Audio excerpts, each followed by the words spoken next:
Good morning. It's December 5, 2023. It's a Tuesday. Welcome to your program, Your Agenda, here on Cignal TV's One News channels 8 and 250. I'm your host, Cito Beltran, thanking you for joining us today, for being subscribers of Cignal TV, for following us on Facebook and on YouTube. And of course, thank you to PLDT for their home fiber optic internet, Mr. Marco Borlongan, laging maaasahan.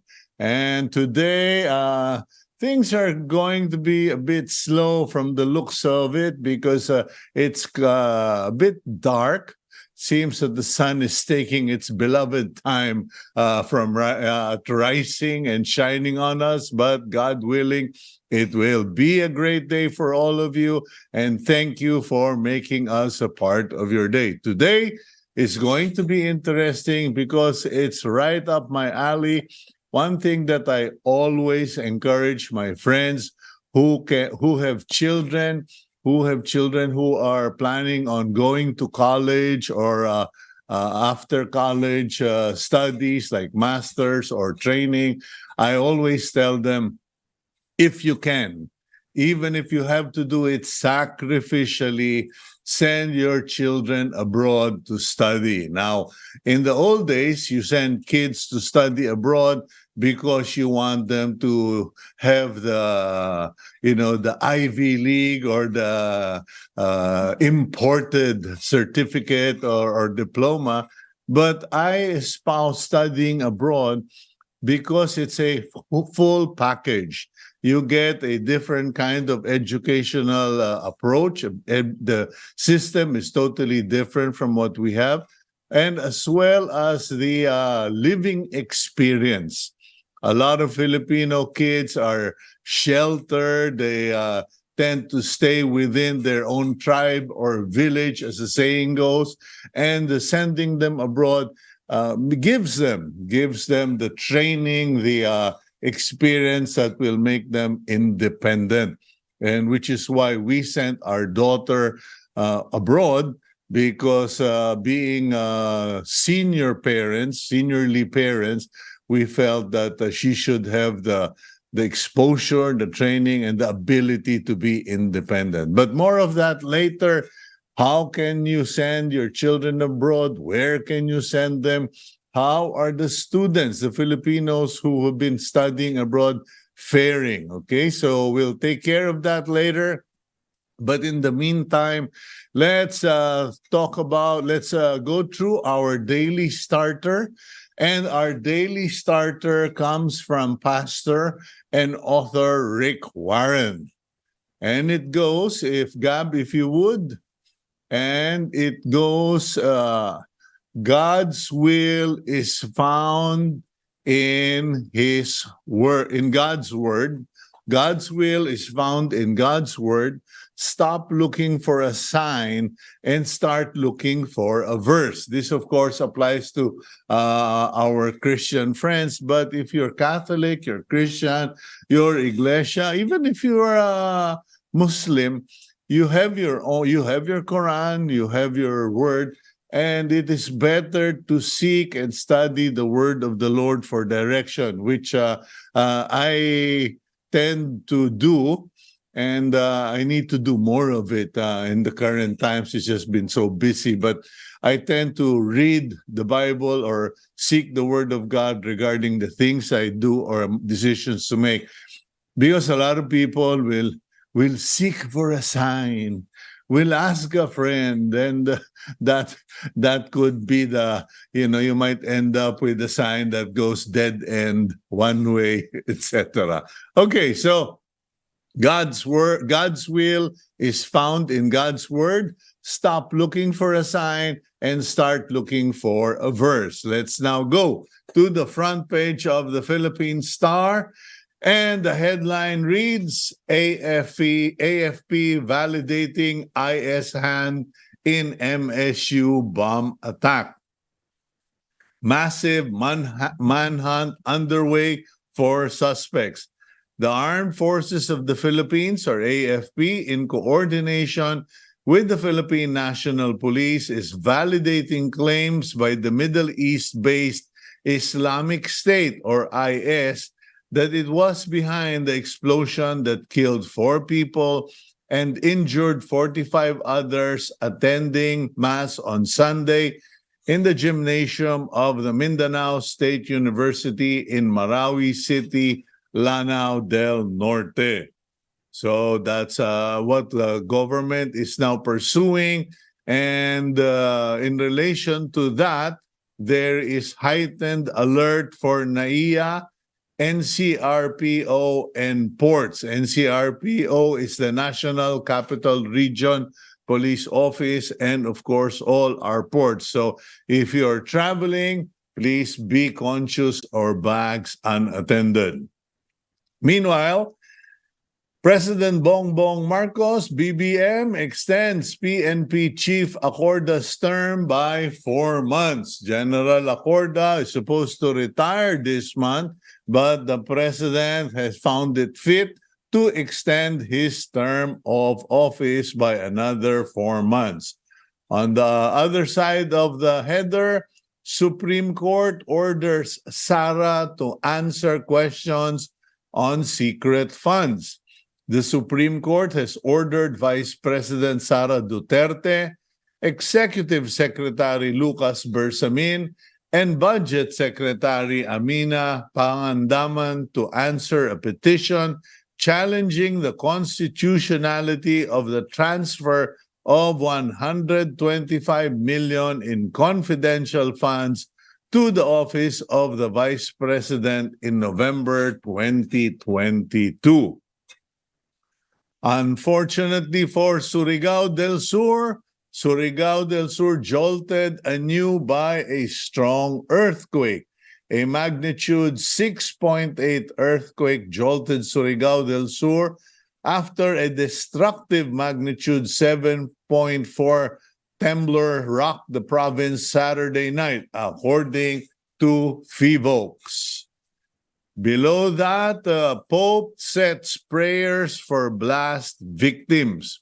Pope Francis expressed his intention to pray for the victims of Sunday's bombing attack that occurred during a mass inside the university campus in Marawi City. Rodi no show for grave threats probe. Former President Rodrigo Duterte yesterday failed to submit his counter affidavit in connection with the first criminal complaint filed against him by ACT Teachers Party List Representative Franz Castro, saying he did not receive the subpoena issued by the Quezon City Prosecutor's Office. Vice President, VP, peace talks with Reds, agreement with the devil. The Marcos administration's agreement with communist rebels to resume peace negotiations to end the decades-old communist armed conflict was an agreement with the devil, Vice President Sara Duterte said yesterday as she pleaded with President Marcos to reconsider his decision. A photo on the bottom left of the front page, Vice Consul Adrian Bacay, left, rides the first Filipino Christmas-themed cable car as it rolls out in San Francisco. Cable car number 17, decked with Filipino Christmas decor like peace shell and abaka lanterns and maligayang Pasko garlands, will ply the Powell Street, Market Street, Fisherman's Wharf route until the first week of January 2024. Meanwhile, bar exams results out today. For those of you who took the most recent bar exams to become lawyers, officially become lawyers, the results will be out today. So I wish you all well. Riz, RIZZ charms Oxford wordsmiths to win Word of 2023. A shortened form of word charisma, Riz has been named Word of the Year by Oxford Languages, publisher of the Oxford English Dictionary. I never heard that particular term, but then again, I guess it's a generational thing. Last but not the least, we have a photo sharing the love at the McDonald's McKinley West Christmas Lights Magic Launch. Tony Del Rosario of Coke and VP for Franchise East Region for Asia's South Pacific Operating Unit with Kenneth Yang and officials of the McDonald's chain. And that's all the front page news we have. And do read the Philippine Star, get a physical copy or subscribe online. And please read my column Mondays, Wednesdays, and Fridays in the Star. We'll be right back. We'll just take a quick break.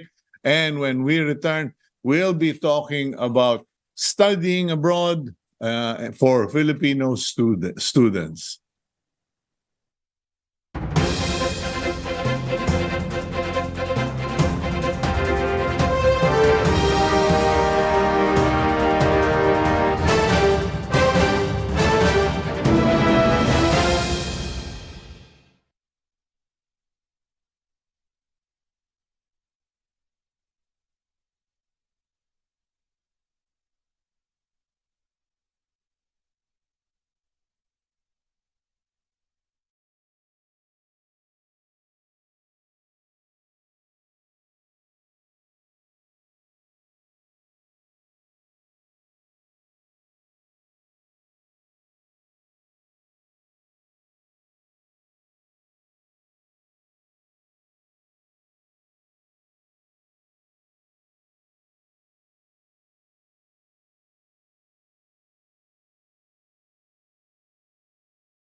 More and more Filipinos are seeking opportunities to study overseas. International education services firm IDP Philippines reported that the number of Filipinos opting to stay abroad has increased to 53,000.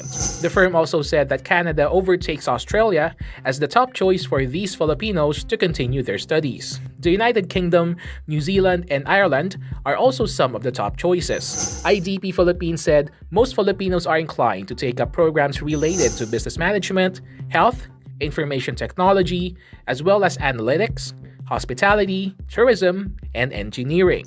What awaits Filipinos when they make the leap and study abroad? How does the process go? Let's find out on today's agenda. Jose Miguel Jojo Habana currently serves as the country director of IDP Education Philippines. He is equipped with over 30 years of corporate experience for multinational companies, including senior leadership roles in Fortune 500 companies. Aside from graduating from the Ateneo de Manila University, Habana also obtained his Young Master's Program degree from INSEAD in France. Good morning, Jose Jojo Habana. Welcome to the program agenda. Hi, good morning, Cito. Thank you for having us, and good morning to your viewers as well. We're really very honored to be here. Thank you for making the time. And to start off, we'd like to hear more about what IDP is all about. Could you give us a background on the company? Where did it start from, etc.? And what exactly is the nature of IDP's business? All right. Well, IDP is a global leader in international education. We combine the human expertise with the leading digital platforms to really help people achieve their global ambitions of study, work, and migrate abroad, namely through two businesses. The first is student placement. So these are free services that we offer to guide students from the entire journey of research all the way to placing them and thriving in their destination. So we're proud of the fact that we're the only company that has the entire end-to-end suite of services, really one-stop shop in helping students achieve their study dreams. Obviously, the other side of the business is we are also the proud co-owner of IELTS. IELTS is the leading English proficiency test that is needed if you want to study, work, or migrate in English-speaking countries. And according to the data provided us or provided by the research team, there are thousands, was it, did I hear right? 58,000 Filipinos who have been studying abroad. Is that over a number of years or is just in 1 year? Cito, that's actually in 1 year. We've called that data from different sources, from education links as well as government links from those big countries. And based on our estimates, there are around 53,000 students that are currently studying in 1 year. Okay, now this program you said is a 3-phase program. It's end to end. How does a student get engaged or set him or herself up with IDP for studying abroad, and what are the areas that IDP arranges in terms of education? Okay, first, a student needs to know where, because the choice of studying abroad really starts with research, no? But it's important before you do your research to know either do you know which country you want to study abroad? Second is what course do you want to take? And the filtering starts from there. So some students start with the course, and then from the course that they want to pursue, the next is which country do I want to pursue this study ambition? Others would prefer to start with the country mainly because they have family or friends or relatives, and that really helps them in terms of their adjustment. And then they start looking at the school. So to engage our services, that's the first. We do have, I think, the most complete material in our website for starting that journey of research. Then the next thing they need to do is just reach out to us through our website, through our social media pages, book an appointment through our counselors, and then the journey starts from there. And having real conversations. Yeah. Book an appointment with your counselors. Well, why is that? Why is that necessary? That's very important, Cito, because a lot of things that's important. I think the most important part of studying abroad is the first phase, which is really research. And it's important that you get the right advice from the right people who know what they're doing. So unfortunately, there are other agencies who charge a fee for all of these steps. For IDP, it's free. So even if you want to explore our services, you don't have to pay a dime from the beginning. So normally, in our experience, a student who wants to study abroad explores 2 to 3 institutions or schools to study. So in our case, if you want to explore Canada or Australia or even the UK, you will be able to speak to 3 different counselors from expert counselors from those destinations, and you will have really meaningful conversations to explore your study options with those, and it's all for free. I'm just making presumptions here, Jojo. You know how kids are nowadays. The tendency will probably be, oh, I can do that on the internet. Everything is so digitalized already, so I don't need IDP. What's the advantage with linking up with IDP? Okay. First of all, is an extensive list of partner institutions that we represent. So we have more than 800 universities and colleges that we represent in those countries that I mentioned. So it's Canada, Australia, New Zealand, Ireland, UK, and even the US. So that's first. I think, and then second is you have highly trained counselors who are trained specifically by the institutions. So if you want to be able to explore, it's always good to talk and have conversations with counselors who place, we've been in this business, in this industry for 50 years. And it's been rather successful in placing students. So it's important that you're able to do that. Obviously, a large part of it is still individual research by the students. There's a big market there of what we call do it yourself or DIY. But combining DIY with having expert guidance and from expert counselors also helps. The other thing that we also provide is, as I said earlier, is really technology. So we have institutions where we do have we have a product called Fastlane as an example, where you can apply through the online app and it gets processed faster. We also have an app, a study abroad app, where students can actually do everything from research all the way to applying for institutions, checking out whether they have been accepted.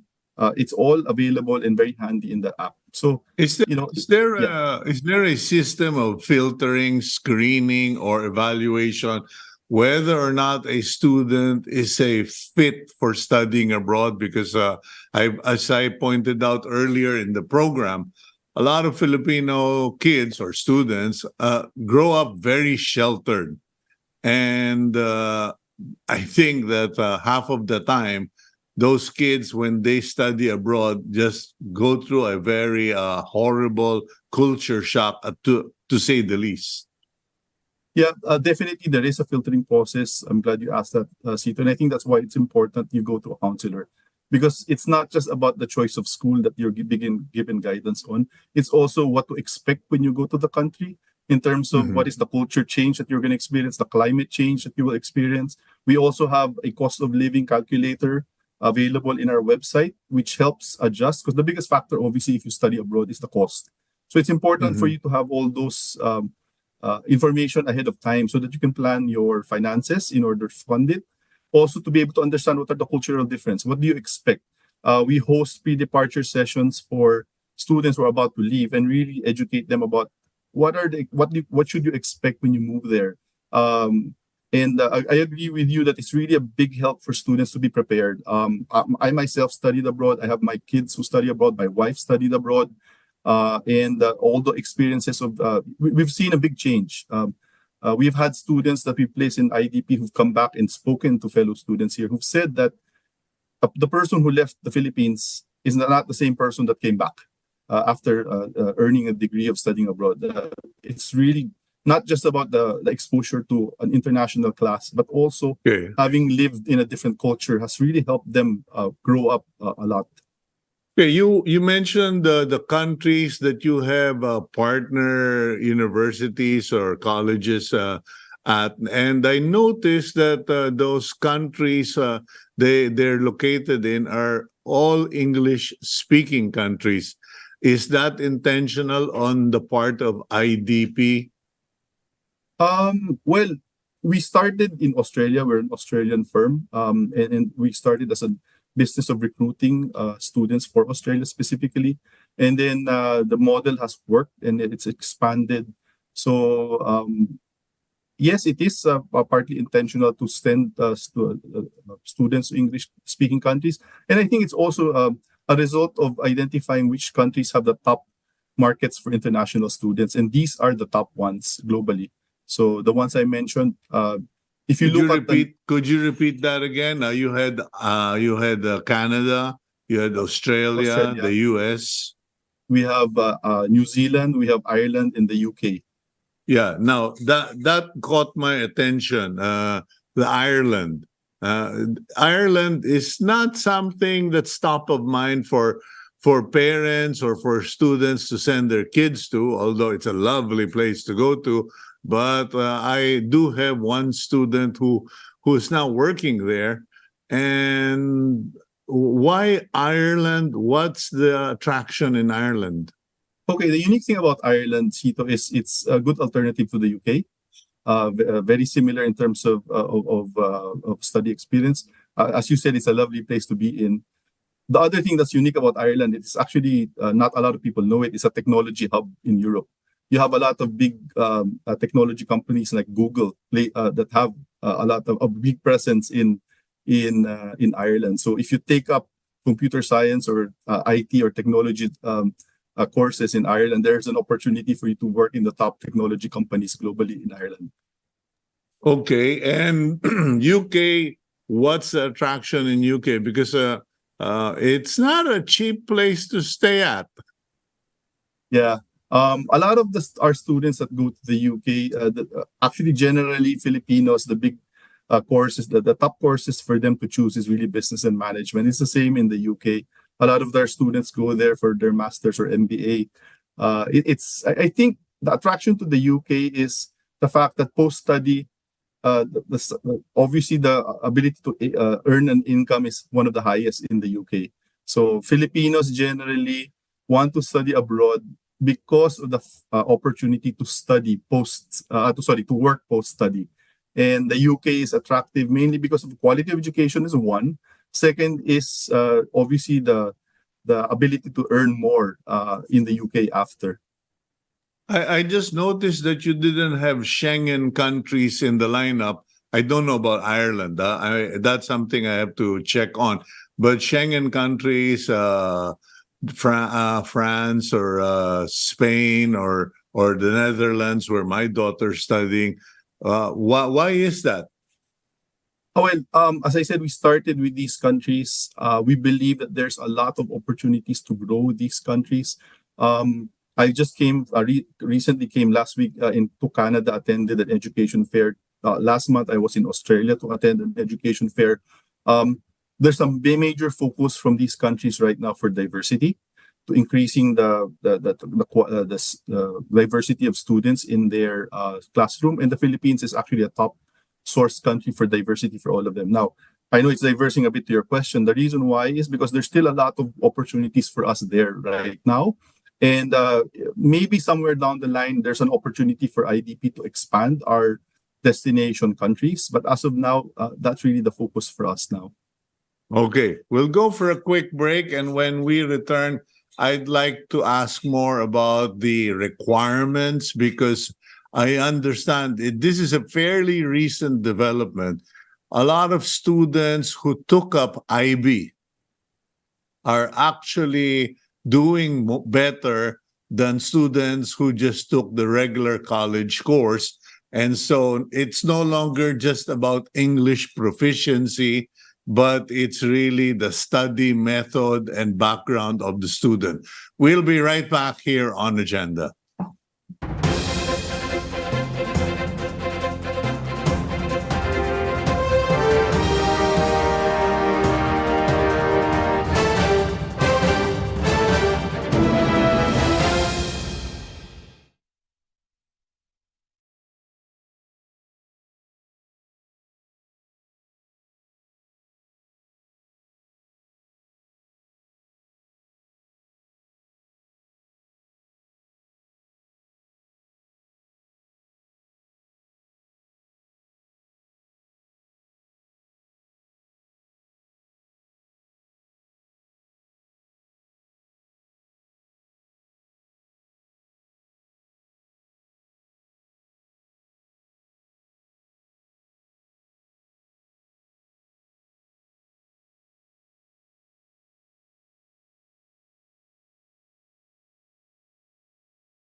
It's no secret that studying abroad has become a viable option for young Filipinos. The motivation behind Pinoys choosing to study abroad is multifaceted, encompassing a combination of factors.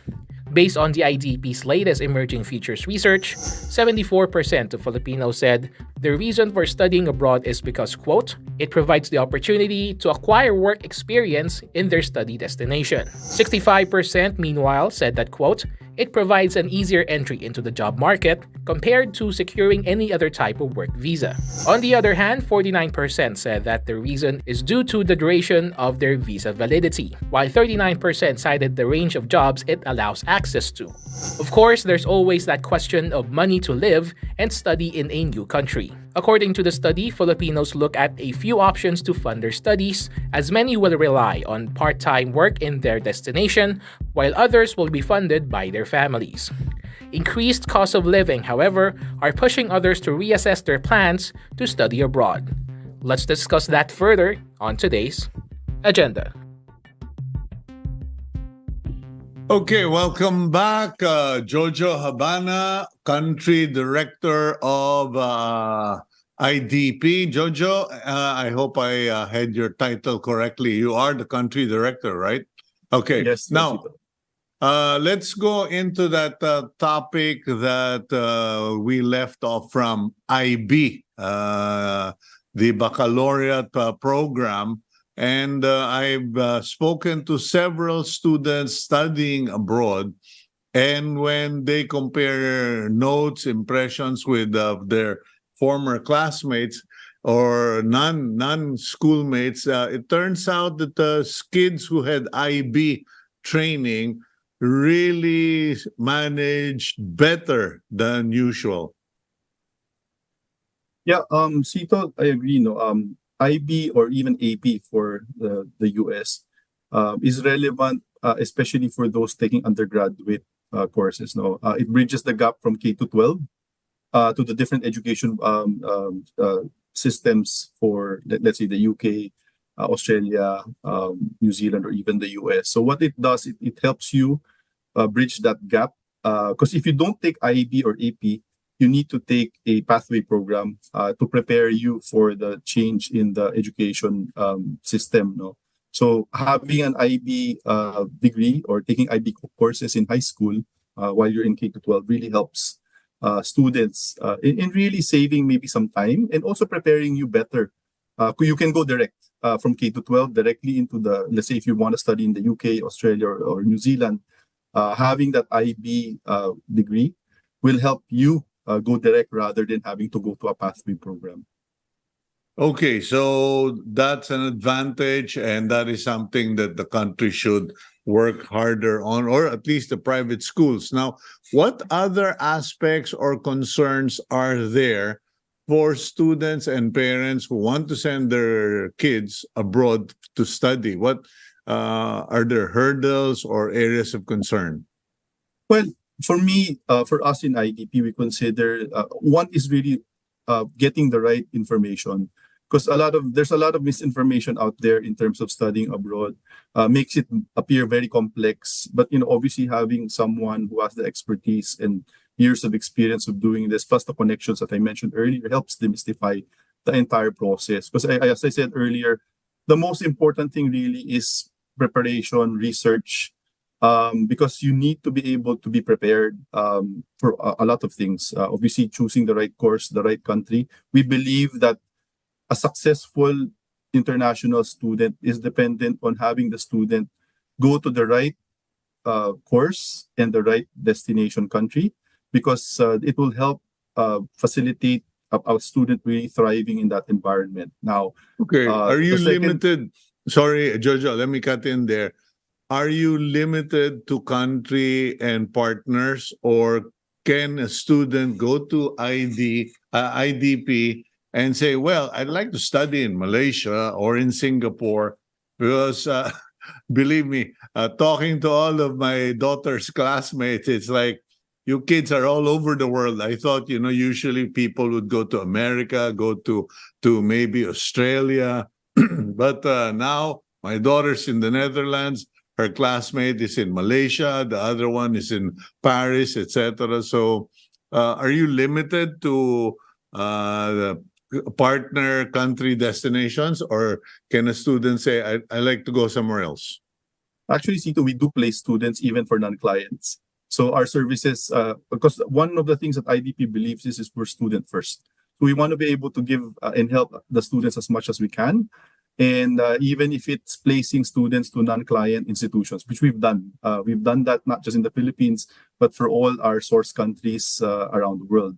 So I think it's important that even if a student thinks in the beginning that they want to study in this place, or maybe like what you mentioned, Netherlands, I think the whole student journey is quite similar. And having the opportunity to speak to a counselor to help you adjust to that will give you, additional insights will always help. As I said, told you earlier, my son is studying in Spain, but in order for him to process his masters in Spain, he actually benefited from all the knowledge that we shared from our services in IDP. Okay, I rudely interrupted you a while back. You were going to make a second point. Oh, sorry. What was that? Sorry, I forgot what point was about. Well, okay. Sorry, well, moving on. Okay, moving on. Do you provide the matrix of the most affordable to the most expensive educational programs? Because I've also learned that there are places in Europe as well as in Asia that are far more affordable than, let's say, America or Australia. Yes, Cito. Actually, if you go to our website, there are so many ways to filter your choice, and one of them is the tuition fees are actually indicated there for all institutions that we represent. So if you want to be able to filter the search based on the tuition that you can afford, you can do that and automatically eliminate those that are above your budget. So there's a way for us to do that because it's available in our website. I agree with you. There are a lot of quality institutions that are offering their courses for a more reasonable price. As I said, I recently just came from Canada. I toured 8 schools, partner colleges there, and I was surprised to find out that there are some universities there that were offering fees that were commensurate to the fees of a college, and this is a full university. So there are opportunities out there, and it's just a matter of exploring. Now, one of the things I also want to highlight, Cito, is this. Generally, when parents send their kids abroad, they want to send them to top institutions only. But one of the things we also espouse is look at the institution's ability to place you after the employability ratio or ability of the institution to give you a job after. It's not just about going to the top 3, top 5 schools. It's also about checking out whether, what are the graduates of this school able to give you jobs. Because there are certain locations, whether it's Canada, Australia, UK, where the job market is more healthy if you want to go there. Jojo, that's, the thinking in the past is I send my kids to a private university or I send my kid to a university abroad or a top university, then they've got it made. They'll be highly employable. But now you are connecting, or people are connecting, not just you, connecting a foreign education with foreign employment. What's the truth behind that? Because when people ask me, I tell my friends, my purpose for sending my daughter abroad is to strengthen her character, her independence, and her ability to survive on her own. And people keep asking, but what about jobs? It's like, hello, they can all look for jobs. Yeah, well, to be direct about it, I think the reason why Filipinos, there is a huge spike in Filipinos studying abroad is because countries have become more generous in terms of post-study work rights. In the past, it was only 2 years. We now have countries like Canada or even Australia who offer 3 to 5 years. Meaning if you study there, you now are allowed to work in certain locations, even up to 5 years. So, I agree with you, Cito, that the opportunity to study abroad, because Filipinos want to be able to go there to study, not to be able to work after. But imagine a lot of these countries allow you to work 20 hours a week.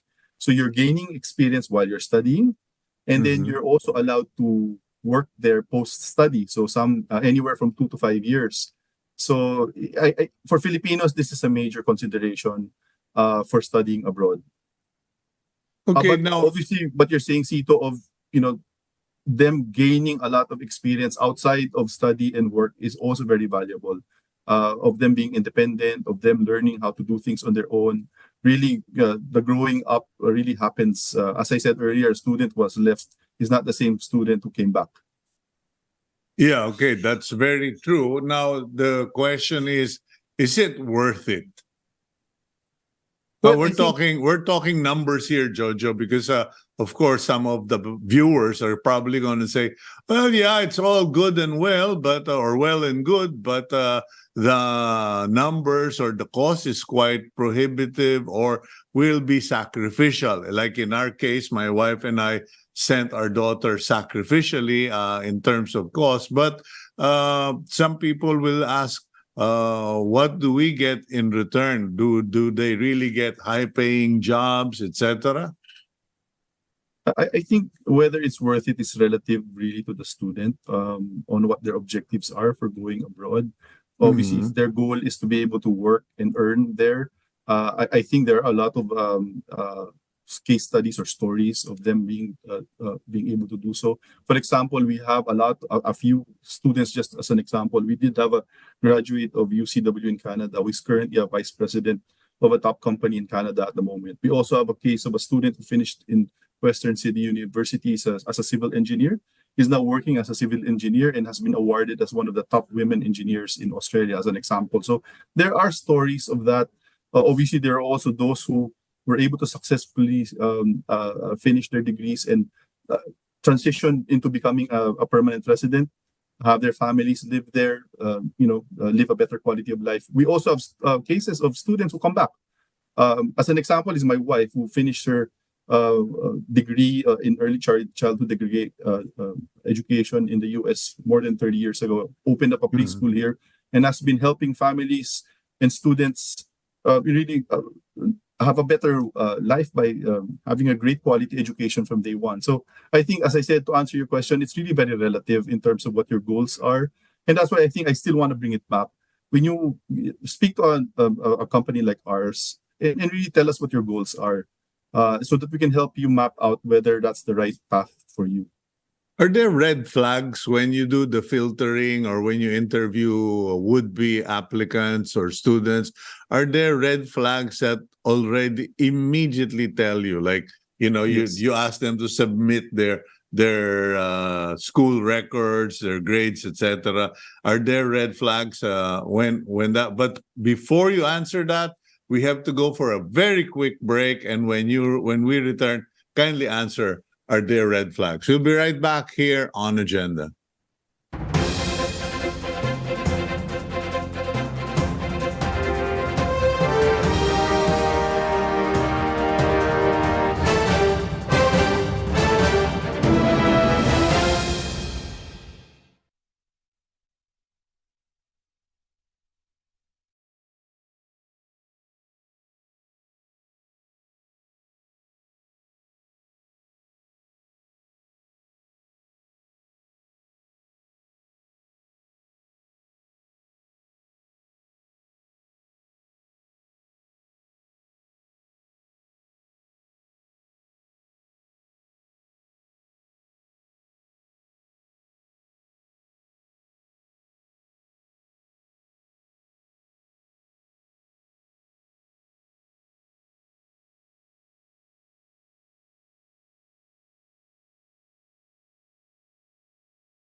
Welcome back to the program agenda, and we continue our conversation regarding sending Filipino students to study abroad.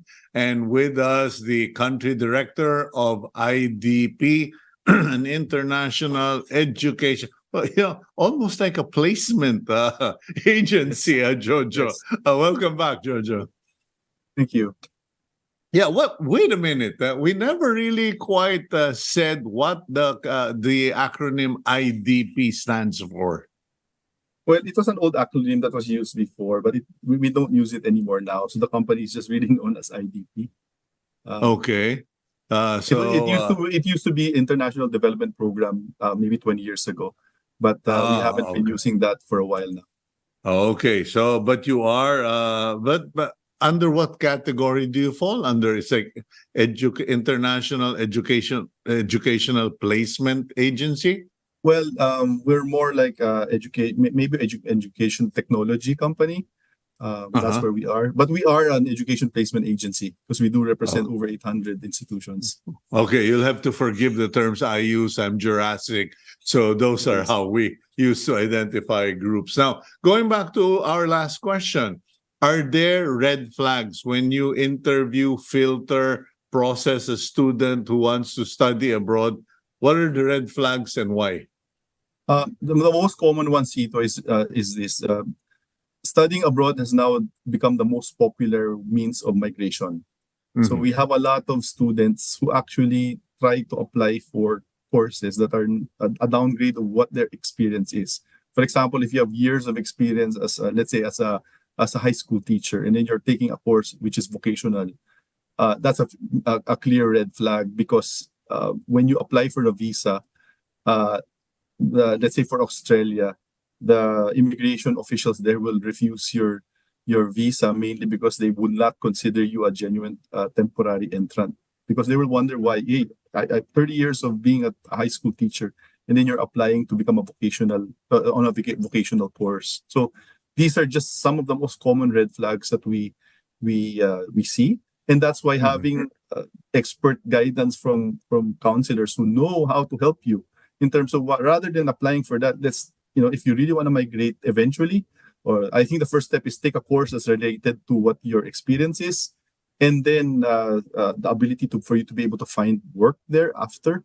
And then the next step there is, if you want to be able to migrate after, then take that as the last step. When we talk about studying abroad, the general thought is we will go to a university or a college for a white collar degree, so to speak, MBA, business, economics, even journalism. But what about emergency medical services, EMS, or nursing or medtech, etc.?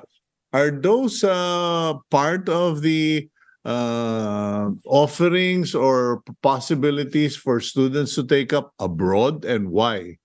Yes, Cito, actually, these are the more popular courses for Filipinos, to be honest, because two things. One is these countries that I mentioned earlier have a big demand for skilled workers at this point. Because of COVID, there were not a lot of migration happening during that time. Hence, there is a big demand for skilled workers. So, for example, if you take a specific course that you mentioned, let's say medical technician, that's very much needed in the countries that we represent. And there are courses that offer certificates or that you can get diplomas, and then after which you can find jobs, because those are really high in demand in those countries. So it's not about white collar like what you mentioned alone. There are a lot of courses in Australia, for example, for vocational that will land you meaningful jobs in those countries. What about funding, scholarships, and matching? Because I'm not sure if I got it correctly, but I know that there is at least one country in the Schengen countries where if you're taking medicine, they're going to help you at least part of the way, because they need doctors. Now, in your experience, are there companies who kind of wait in the wings and say, okay, show us your best students, and we can offer them after the 2 years, we can offer them scholarship funding? Do you hook them up, help out in this kind of things? Yeah, actually, there are institutions that we represent that do offer partial scholarships. One of the things in our website also is there is a list of institutions that offer scholarships, so that you can also those who are interested may apply for them. These scholarships are normally merit-based, so it's based on either a need of that institution or that city. Second is the need for diversity. More and more scholarships are being offered for diversity reasons. As I said earlier, these countries are really in a big need for diversifying the student body and offering scholarships. Filipinos, as I said, is a top source country for them, is available. Yeah. Now, as far as living, how did you put it? So the cost of living. Cost of living. Because when I saw the bills, I nearly passed out. It's not, you might be thinking, oh, I only have one child to feed. It's almost like feeding an entire army when you start doing the computation, converting, euros to pesos. That's why I don't have too many travels, or I don't get to enjoy life too much. Yeah, well, admittedly, it is quite costly. That's why it's important to be able to know the costs upfront and do your research and do your math. I think it's important. The beauty of having a cost of living calculator, because it is, as you know, Cito, it's not just about the cost of tuition. It's also the cost of living in the country where you're sending your child, or where your child is going, how much is a burger compared to a burger in the Philippines, how much is cost of transportation. The most important thing right now is cost of housing. Which, contrary to the popular notion, housing is not as available as many think, because in the Netherlands, Holland, there is a deficit of something like 20,000 units needed annually. I think, Cito, that's a common problem across all these countries because of the surge of international students as well. The beauty is there's been a lot of options that are provided. One of the things that's being offered is homestay. So homestay is a more affordable and a realistic opportunity for staying. And all of these are you guys make available in your matrix: the cost of living, transportation, etc., finding housing. You help the students go through all of this, and you actually locate them. Yes, Cito, we do have partners. Because what are the needs of an international student? Housing is one. We do have partners that can help with that. We do have student banking, because you need to have a bank account if you study abroad. Second is you need to have a remittance. You need to have a way of remitting and pay your tuition fees. So we do have partners in these destination countries to make sure that all the needs. Insurance is another thing that's also very important. So we need to make sure that when a student goes there, by going to us, you already have a one-stop shop place that can help you, as I said, with the end-to-end needs of your study abroad pathway. Okay, well, Jojo, I think we've covered all of it. When Jojo Habana mentioned insurance, that is health insurance, ladies and gentlemen, because you cannot wander around the campus abroad without health insurance unless you are a citizen of that nation. Anyway, Jojo, thank you very much for your time. And we do hope people will connect with you on the web, in the internet, IDP, and it is IDP, right? Correct. Okay, IDP. And thank you, and God bless you. Thank you very much, Cito, and good morning to everyone.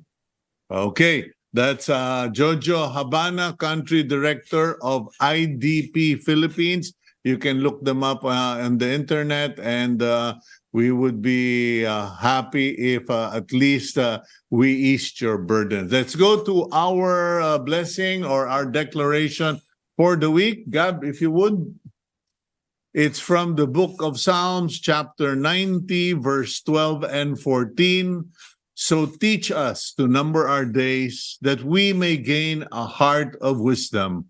Satisfy us in the morning with your loving kindness, that we may rejoice and be glad all our days. I'm Cito Beltran, thanking you for joining us this day, and we look forward to seeing you again.